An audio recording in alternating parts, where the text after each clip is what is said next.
Então, nós estamos aqui hoje com o Danilo Ferreira, e segundo a sua autodescrição, na sua coluna Nota sobre Rascunhos, no Farolete, Danilo Ferreira é eletrotécnico, mas nunca exerceu a profissão por medo de choque. Dedica-se à leitura de diários, cartas e outras memórias. Então, com vocês hoje, Danilo Ferreira, e nós vamos aqui fazer algumas perguntas e discutir o texto dele, O Segredo de Certos Escritores. Então, Danilo, eu achei muito interessante seu texto e é um prazer te receber para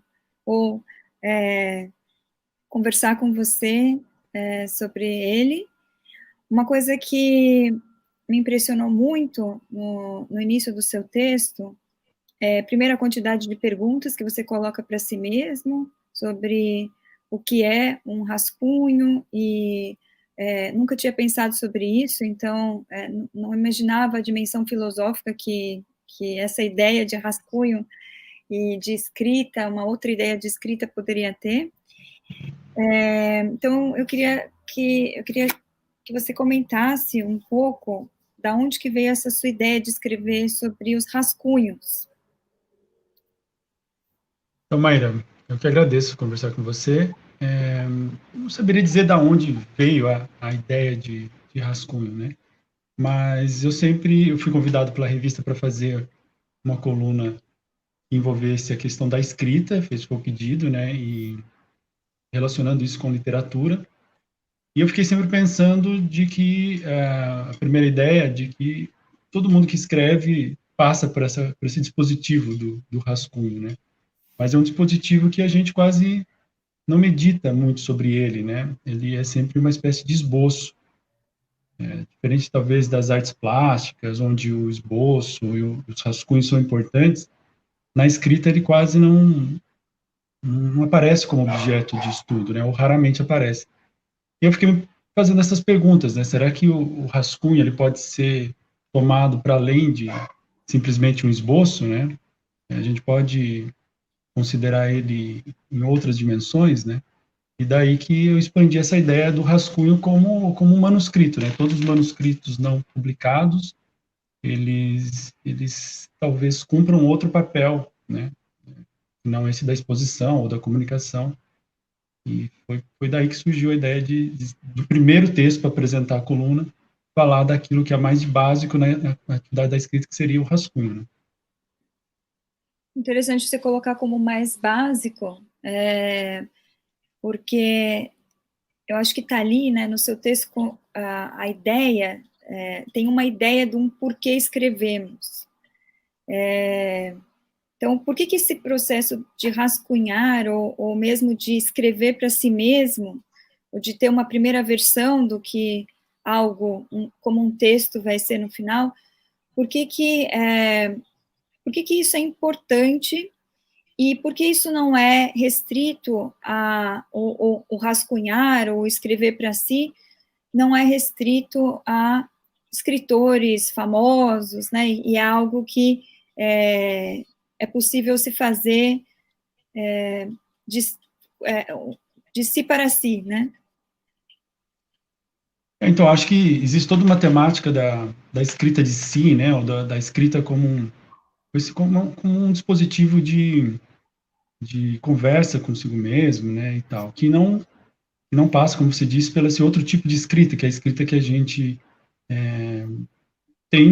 vê mais cotidianamente, né? Que é a escrita dos escritores, a escrita dos acadêmicos, dos pesquisadores, né? Por que escrevemos, né? Na maior parte das vezes a gente escreve por essas obrigações, né? Sejam escolares ou profissionais, né? Ou por alguma aspiração artística, né? Mas sempre com essa relação de exposição, né? A gente sempre escreve para um público, ou a gente sempre escreve para um sistema de arquivo, né? Seja uma biblioteca, seja um lugar onde ficam as nossas teses, as revistas que publicam os artigos.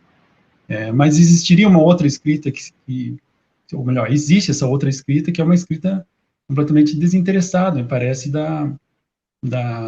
do grau de exposição, né? E quando você começa a estudar esses tipos de escrita, escritas íntimas, né, ou esses dispositivos de escritas de si, sejam eles diários, cartas, né, notas, daí que veio essa ideia de tentar pensar essa relação, né, entre essa escrita que é da exposição, né, escrita que é para os arquivos, que é para as bibliotecas, e uma outra escrita que seria movido por outras necessidades, né. Então, eu sei que você é também interessado em educação, e eu, como professora de filosofia e agora como professora de escrita acadêmica, uma primeira conversa que eu tenho com os meus alunos é sobre por que escrever. Porque eu tenho a impressão, muitas vezes, que eles não têm essa dimensão de que a escrita é uma forma de comunicação. Então, eu sempre procuro mostrar qual seria o público para o qual eles estariam escrevendo, e isso se eles realmente conseguem se convencer disso, e eu me convenci disso como professora, posso estar bastante errada, mas se eles conseguem se convencer de que a escrita é um lugar de comunicação, eles conseguem escrever melhor. E aí o seu texto um pouco desmonta essa ideia de comunicação e de ter um destinatário para a escrita. E como é que você acha que, nesse contexto de educação, seria interessante uma escrita para si? Bom, então eu acho que o caráter de comunicação, você está certo, né? Se você escreve para comunicar, você tem que ter muita clareza nisso para que a sua escrita atinja esse objetivo, né? Porque se a gente olhar para a escrita no sentido mais simples do termo, talvez seja isso, né? A gente escreve para se comunicar, ou talvez a significação mais direta, né? A gente escreve para ter uma comunicação, né? Mas sempre essas significações mais diretas também escondem outras dimensões, né? Eu acho que isso que eu tentei muito sinteticamente escrever no artigo, que a gente não só escreve para se comunicar, né? A gente escreve por outras razões, né? A escrita ela nos expõe, às vezes ela pode nos dar poder, né? Ela é um elemento que tem muitas relações. Às vezes a gente escreve para imitar, né? Eu cito lá a ideia de que muita gente escreve a partir da imitação, né? A gente imita os escritores que a gente gosta, né? Ou a forma como eles se comunicam e tal. E talvez na educação, né, seja pouco explorado a ideia da escrita, né, da escrita como como uma prática, né, uma prática que pode ser para além da comunicação, né. Acho que a nossa educação em geral ela preza muito pela leitura, né, pela absorção de conhecimentos e ela tem uma escrita que é muito mecânica, né, porque é uma espécie de reposicionar aquilo que foi lido, né, ou de reproduzir em alguns momentos, né, nos momentos de exame, né, aquilo que você leu, aquilo que você absorveu, né.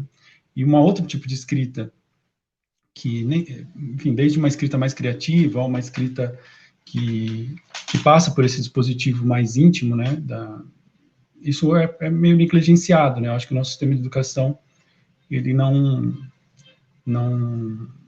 enfim, também não sei, não conheço todos os sistemas de educação, mas a minha experiência escolar, por exemplo, né, vamos dizer assim, isso desde da escola básica até a pós-graduação, ela não incentiva muito, acho que a escrita como uma outra ferramenta que não esse dispositivo de comunicar ou de repor um conteúdo que você aprendeu, né? Mesmo nas pós-graduações, a gente parece que as pessoas leem muito mais do que escrevem, né? Ela passa, às vezes, 2, 3, 4, 5 anos lendo coisas, né? Lendo documentos, lendo bibliografia, absorvendo conteúdos de aula, mas a escrita mesmo acaba sendo algo menor ali, né? E que, na maior parte das vezes, é tomado como um sacrifício, como uma coisa até, às vezes, difícil, que, às vezes, enfim, complica a vida da pessoa na hora de escrever, né? Mas acho que isso vem dessa toda tradição de que a gente não tem a escrita como uma coisa que poderia ser mais cotidiana, mais desinteressada de um objetivo profissional, escolar, enfim. Eu queria voltar nisso depois, né, para falar sobre o que seria uma escrita,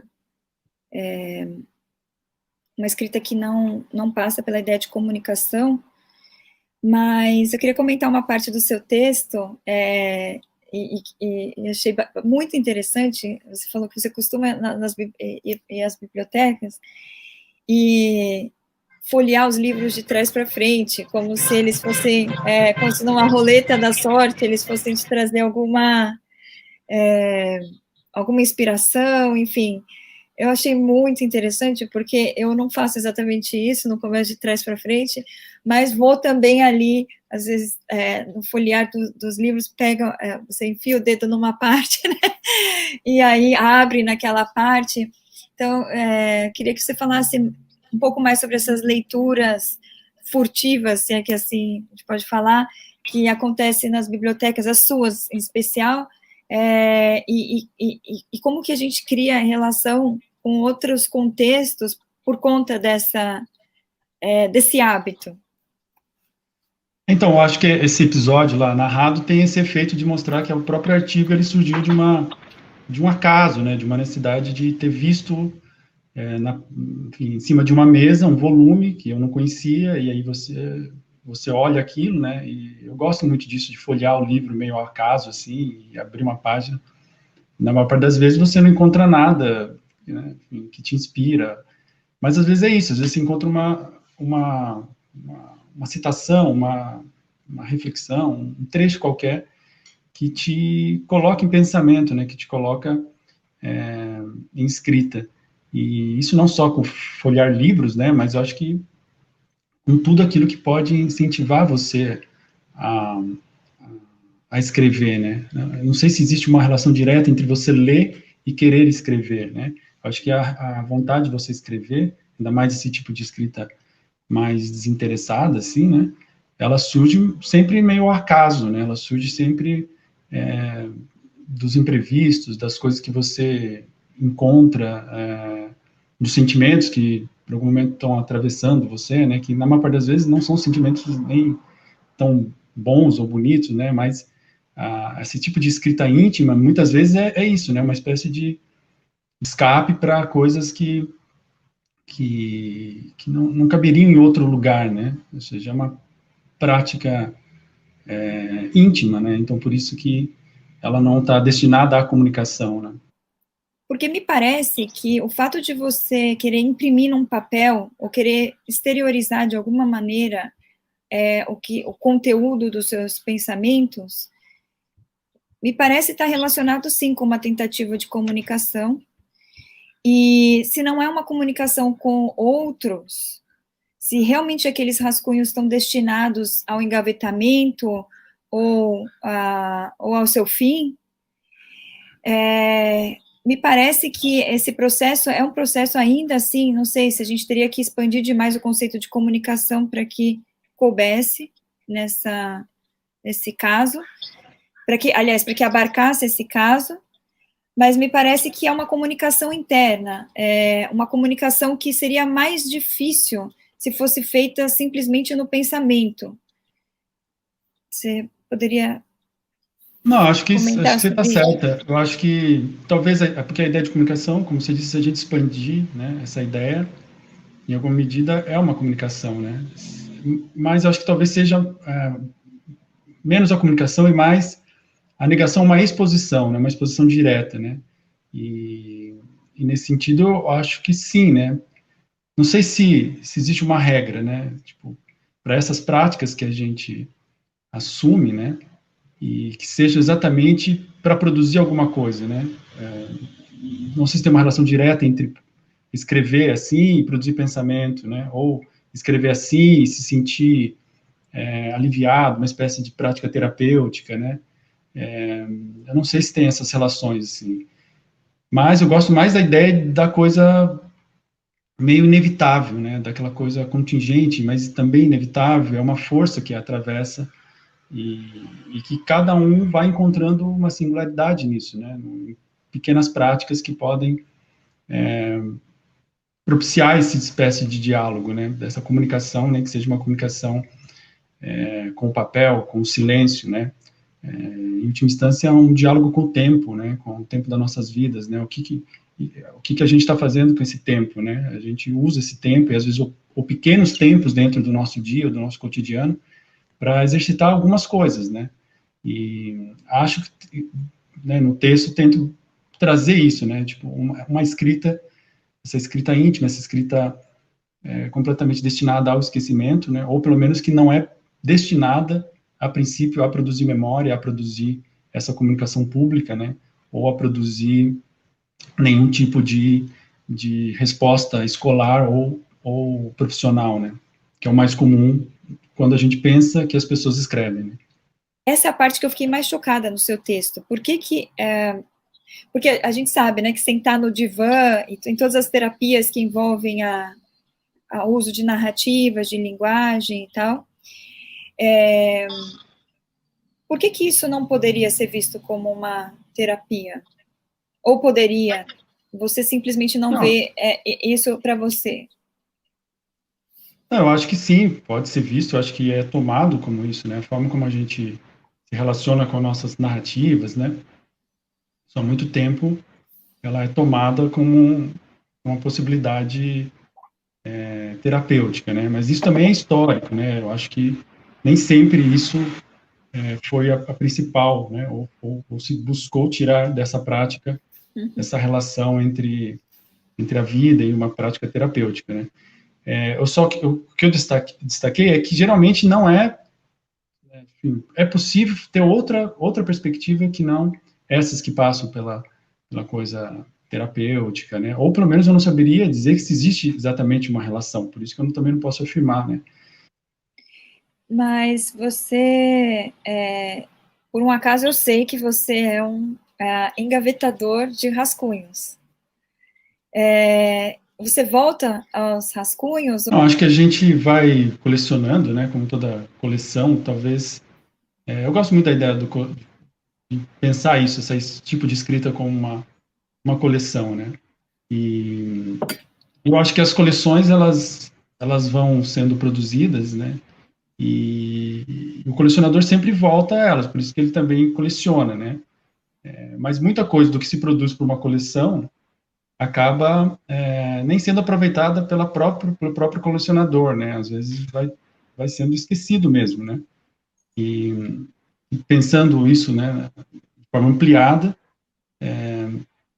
são todos esses textos que vão desaparecendo aos poucos, né? Quantos textos foram sumiram, desapareceram porque nunca conseguiram alcançar um status de impressão, né? Ou seja, de publicação e etc. Né? Eu acho que numa coleção íntima a gente volta para certos textos, a gente volta para os nossos rascunhos, né? Em alguma medida, mas eu acho que sempre a gente vai produzindo outros, né? Tipo, ele tem uma espécie de esquecimento já no momento que você está produzindo, né? E não sei, acho que não é uma prática recorrente ficar voltando em coisas que você escreveu, né? Mas ele pode estar lá, se ele ficar mantido, né? Como uma espécie de arquivo, ele pode ser acessado para, enfim, pensando aqui no exemplo mais óbvio, né? Que são os diários, né? As pessoas que mantêm diários e que não só mantêm o diário como um hábito de escrita, mas arquivam, né, arquiva esse material. Então, você pode acessar ele para, enfim, para recordações, para lembrança, né? Inclusive, às vezes, para poder se reapropriar daquilo e tentar fazer outra coisa, não sei, né? Aí vai da forma como que cada rascunhador arquiva seus próprios rascunhos. Vou contar uma anedota, já que você falou esses diários que são arquivados. Eu costumava escrever diários, e mais do que isso, meus verdadeiros diários eram cartas que eu escrevia para minha prima, que morava longe, né? Não tem mais isso, não tinha nem e-mail, imagina isso. E realmente eu relatava para ela, e ela relatava para mim trechos inteiros do seu cotidiano. E aquelas cartas um dia foram interceptadas pela minha tia, e aquilo se tornou um grande escândalo. O que aquelas meninas estavam fazendo, não vou contar aqui. Mas o que eu reparei naquele momento, e talvez por conta disso eu tenha parado de escrever, inclusive, diários, é que a escrita, a escrita, ela é uma forma de comunicação. Pode ser que ela seja escondida, pode ser que você a engavete, mas de alguma maneira ela é uma memória, e ela é uma prova, e ela é uma maneira de comunicar para outras pessoas, por mais que essa não seja a sua intenção. Eu acho que isso é sempre uma comunicação, né? Quando você fala as cartas, desde a antiguidade, né? Você tem essa coisa das cartas propiciar esse diálogo, né? Então, as cartas, um diálogo com uma outra pessoa, né? Onde você vai imprimindo naquelas cartas, naquele diálogo, um pouco de você, né? E recebendo nessa troca de informações o que o outro tem a compartilhar, né?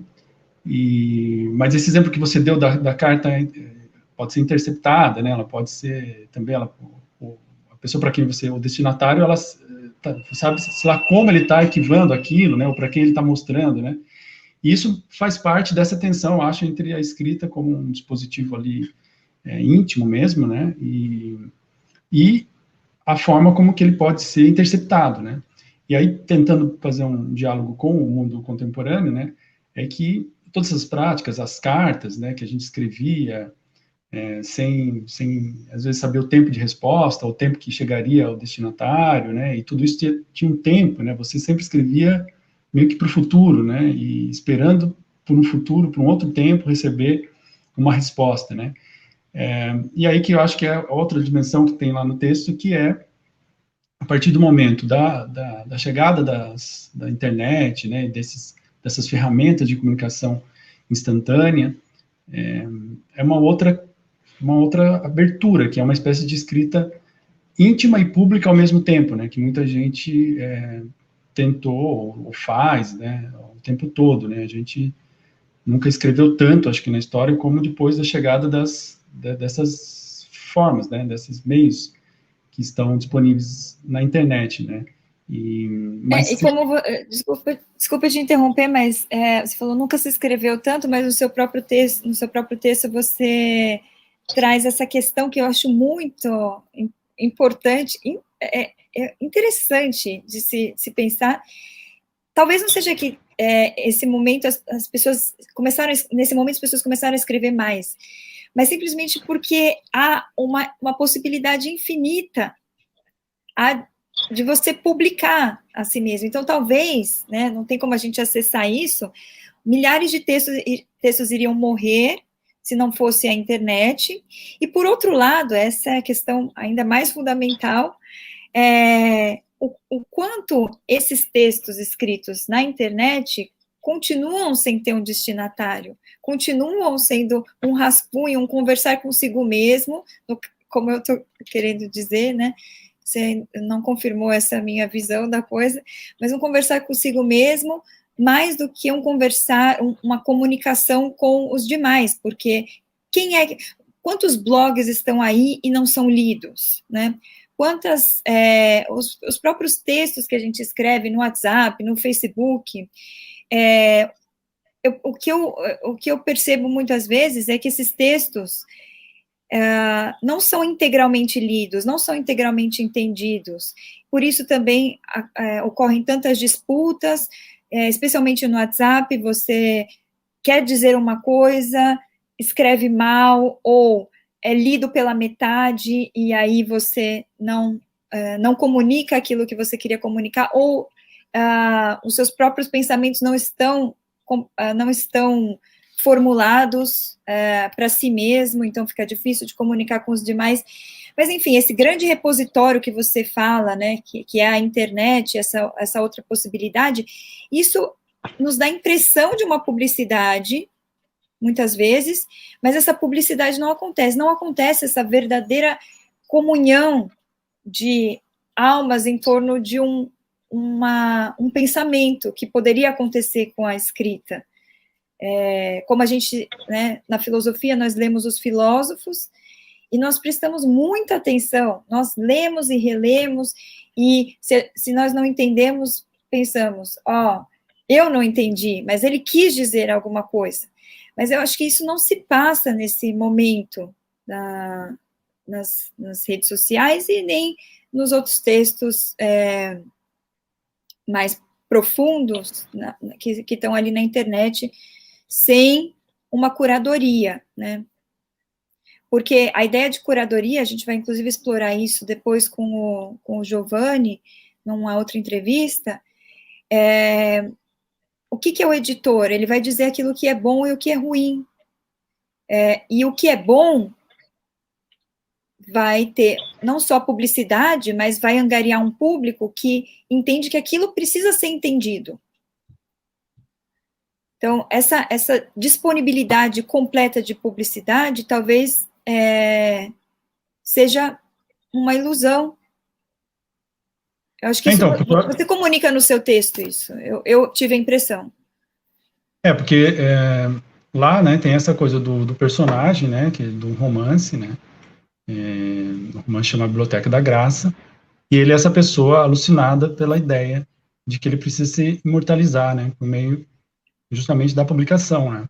Só que como ainda é um momento anterior à internet, né, ele só tem a opção de ficar mandando para as editoras, né, e é toda aquela questão dessas pessoas que às vezes passam a vida inteira ou passaram a vida inteira recebendo cartas de recusa, porque nenhum editor, né, nenhum filtro editorial se interessou por aquilo, né? E isso era o critério para que as coisas permanecessem a vida toda no rascunho, se perdesse como um rascunho e não ganhasse esse mundo público, né? E aí ele cria essa fantasia, né, de que haveria um dispositivo onde pudessem guardar todos os rascunhos, todos os manuscritos recusados, todas as notas, tudo aquilo que tivesse interesse, né, em escrever poderia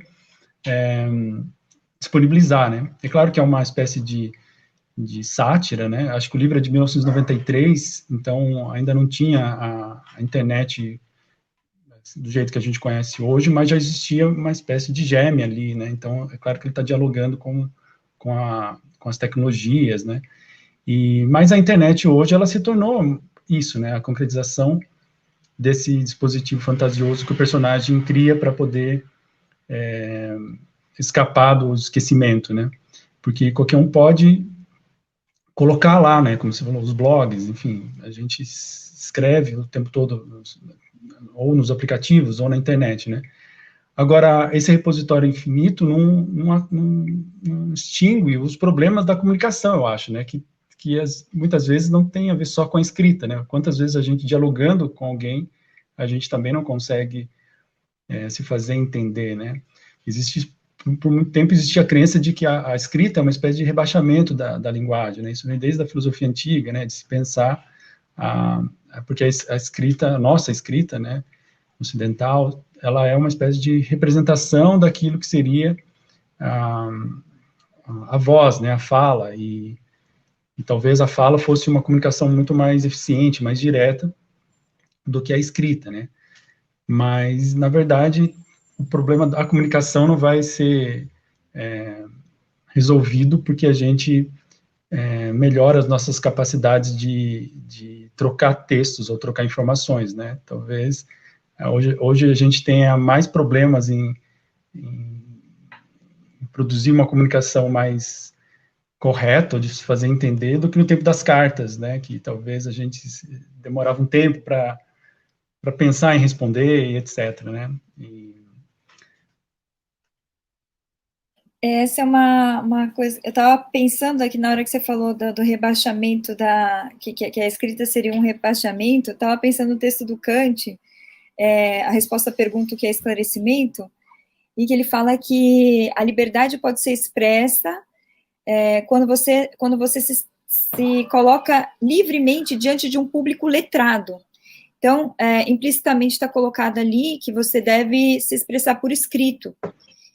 E aí eu pensei em diversas coisas quando eu li isso, e especialmente no que significa a escrita em relação ao tempo, porque na oralidade a resposta tem que ser muito rápida, então você não pensa exatamente, não pensa muito sobre o que você vai falar, a não ser que você já tenha pensado antes, você vai dar uma resposta boa, mas tem também a questão de que quando você conversa, você dialoga, o outro está falando.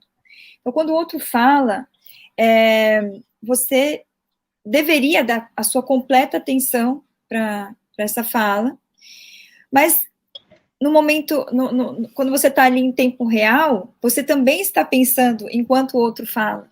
Então, isso é um grave problema da comunicação que você coloca também no seu texto, que você está mais interessado em, muitas vezes estamos mais interessados em nos expor, em transmitir a nossa ideia, do que em ler, em receber uma devolutiva, ou mesmo um ponto de vista diferente de uma outra pessoa. Então, inclusive eu falo isso por conta justamente dessa forma que hoje em dia a gente pode ser de fazer da escrita uma exposição, né? Ou seja, esses diários que são publicados, e aí eu citei o exemplo do início da quarentena, né? Que parece que você via muita chamada sobre essa questão dos diários da quarentena, né? As pessoas ficaram reclusas, e é muito interessante, porque eu venho há algum tempo, né, interessado com essas questões de diários e de escritas íntimas, e de repente uma espécie de colapso social que a gente teve aqui, muito repentinamente, fez com que trouxesse justamente o diário como uma forma de ficar dialogando com a solidão, com o isolamento, né, com essa nova situação onde a comunicação estava garantida pela internet, por tudo mais que a gente dispõe hoje, mas os encontros estavam, né, suspensos, pelo menos nos primeiros momentos, totalmente suspensos, e eu vi muito isso, né, das pessoas falando que estavam mantendo diários de quarentena e publicando, né, seja nas redes sociais, pequenos relatos e tal, né, e aí eu achei curioso isso, né, desse resgate, mas talvez tenha justamente a ver com essa situação nova, né, onde a gente meio que se desconectou de tudo aquilo que nos cercava, o nosso mundo cotidiano, para uma situação reclusa, né? É muito comum a gente imaginar essa coisa de personagens, né, que, sei lá, o prisioneiro, ou uma pessoa absolutamente solitária, né, ou porque escolheu assim, ou porque, enfim, estava em uma situação que ficou assim, e escreve seus diários, né, enfim, o exemplo do prisioneiro parece o mais, né, mais fácil a gente fazer uma associação, né. Enfim, não sei se era isso que você tinha perguntado, mas... Não, você comentou diversos pontos do que eu comentei, mas tinha essa coisa do querer se expor mais do que escutar. E eu acho que esse momento de isolamento social, talvez, isso talvez seja sintomático, né, porque o convívio social é exposição. E isso a gente pode até entender como essencial para a nossa... Né, dizem que o ser humano é um ser político, e para certas acepções do termo, isso tem a ver com ver e ser visto, e ouvir e ser ouvido, e, enfim, a escrita talvez cumpriria, por conta da sua asepsia, cumpriria nesse momento essa função. Mas, de qualquer maneira, eu queria que você comentasse mais sobre a necessidade de se expor e contrapor isso com a necessidade de rascunhar. Então, eu acho que eu fiz essa oposição, né, tipo, o rascunhador é aquele que não quer se expor, né, então, ou seja, diferentemente dos rascunhos de quarentena que estavam o tempo todo abertos, né, as pessoas estavam querendo narrar aquilo que elas estavam vivendo, né, como uma espécie de período de exceção e tal, né, mas a própria exposição disso, acho que ela foi meio que esquecida, assim, já não se faz mais isso, porque todo mundo estava expondo mais ou menos aquilo que todo mundo estava vivendo, né? Ou seja, não se tratava de uma experiência íntima, simplesmente, porque era um momento onde todo mundo estava vivendo a mesma coisa. Então, é isso, a exposição era mais um desejo de exposição do que de absorver a informação do outro, né? Talvez por isso tenha perdido força, né? Essa coisa dos relatos da quarentena, né?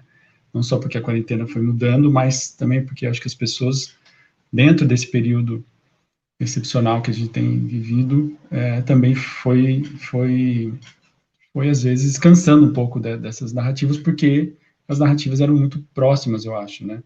E aí tem isso, né? O mundo público sempre foi inspirador das grandes experiências, me parece, né? E apesar da gente também gostar de ver esses relatos das pessoas, esses diários das pessoas que se isolaram do mundo, né? Sejam náufragos, prisioneiros, né? Pessoas que ficaram perdidas. Por outro lado, a escrita mais comum que a gente absorve, ela sempre está ligada ao mundo público, ao mundo político, ao mundo social, né? Essa troca de experiências. Então, eu acho que não saberia dizer o quê, mas acho que tem alguma coisa de confusa nesse resgate dos diários, nesse momento da quarentena, né? Assim, não sei.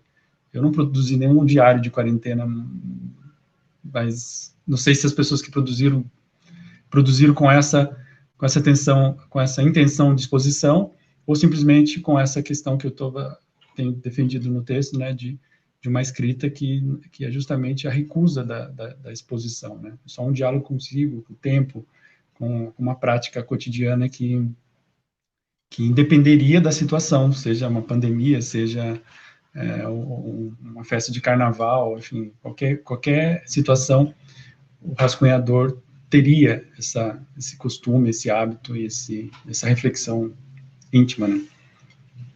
Interessante você mencionar que há um interesse em se ler diários de um náufrago, ou há muitos intelectuais, filósofos que precisavam de um tempo de isolamento para conseguir digerir tudo o que estava se passando, ou para finalmente ter o tempo da escrita, né, ter o tempo de colocar num papel os seus pensamentos.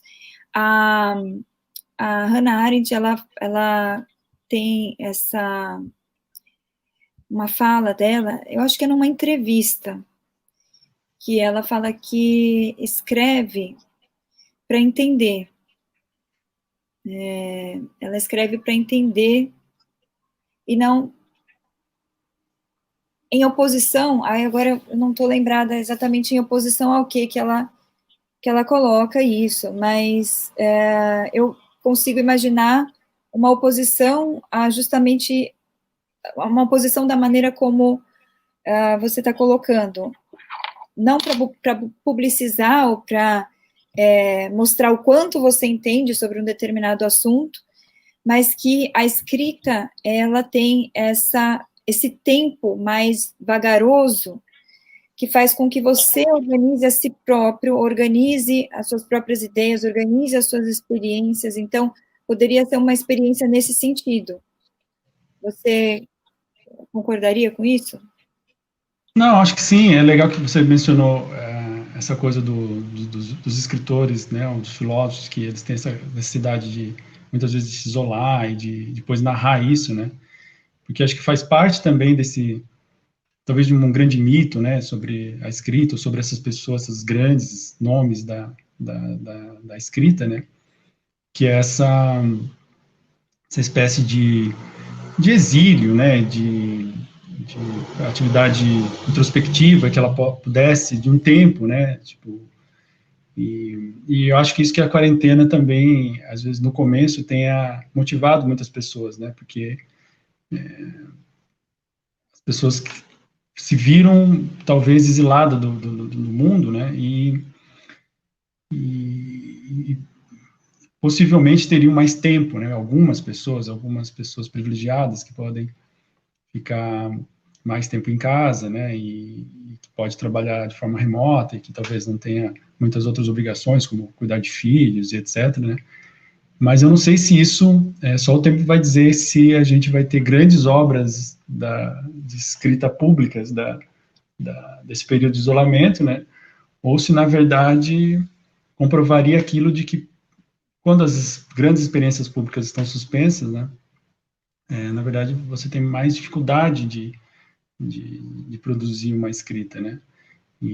Porque todo mundo que gosta de escrever, ou mesmo um pesquisador numa atividade acadêmica, né, que talvez seja a coisa mais comum entre nós, assim, né, da universidade e tal, acho que todo mundo almeja um tempo sem trabalhar, sem prazos, sem nada, para poder escrever, né, mas não é necessariamente o tempo que vai, né, que vai fazer você escrever. Eu acho isso, né? Eu acho que isso faz parte de uma espécie de mitologia que os grandes escritores, os grandes pensadores, eles sim, né, precisaram disso ou fizeram disso parte da própria narrativa de si, né? Mas isso não me interessa, não tenho muito interesse sobre isso, né? Nem sobre esses tempos, nem sobre essas narrativas desses grandes autores. Mas eu acho, a meu interesse é mais por esse outro tipo de escritores, né? Esse segredo desses outros escritores que talvez eles soubessem algo vital sobre a prática da escrita, né? E que eu escrevo lá algo que talvez seja inconfessável, né? Mas que se escreve em todos os momentos, enfim, de forma desinteressada, mas permanente, né? Eu vou colocar aqui uma imagem, que é a imagem que foi escolhida para ilustrar o seu texto, e eu queria que eu vou comentar um pouco sobre que imagem é essa, e para a gente entender se a escolha foi bem feita, que não foi feita por mim, mas eu acho, agora olhando, né, vendo a nossa conversa, estou achando que é uma imagem bastante apropriada. Primeiro, eu queria que você tentasse, como um desafio, tentasse interpretar essa imagem. Eu vou colocar ela aqui. Eu, na verdade, tirei essa foto e imediatamente dei um nome para ela. Claro, Que legal. primeiramente, visualmente, isso me chamou a atenção, né? E depois o nome veio quase que instantaneamente. Você tem Eu não, alguma...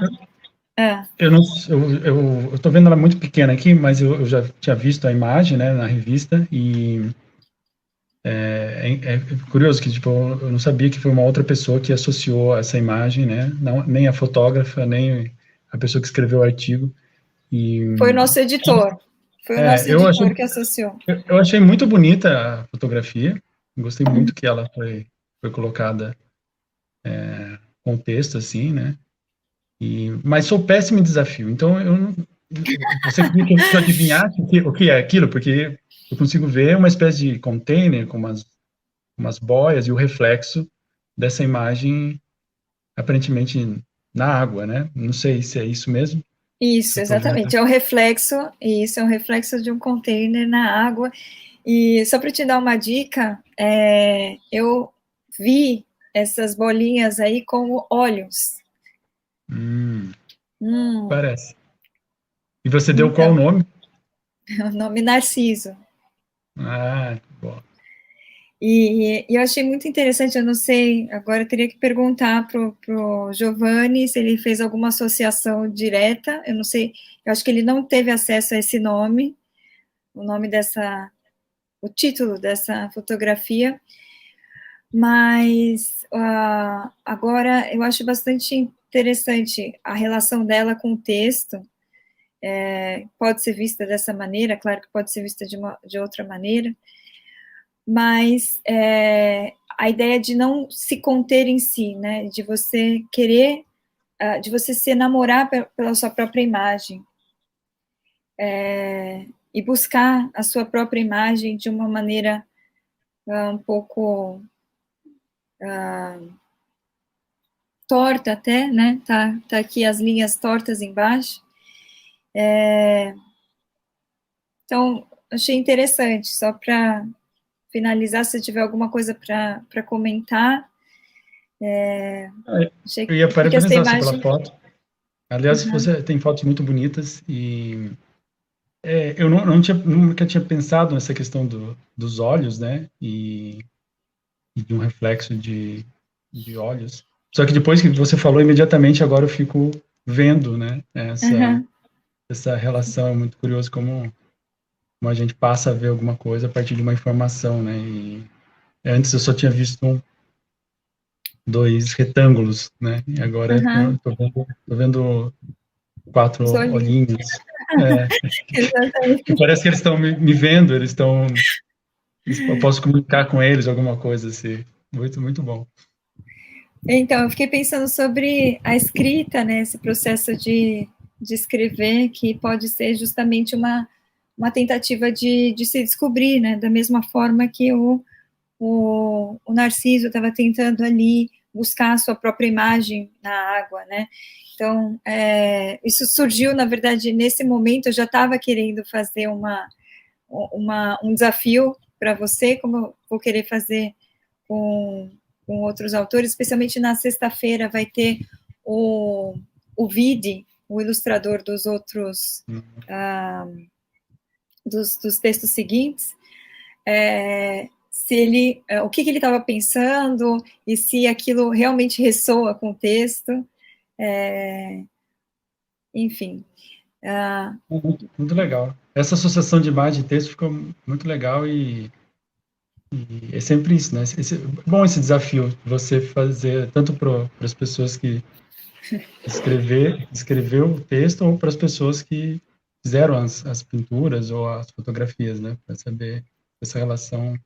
Por enquanto eu achei todas muito boas, assim, as relações. Sim.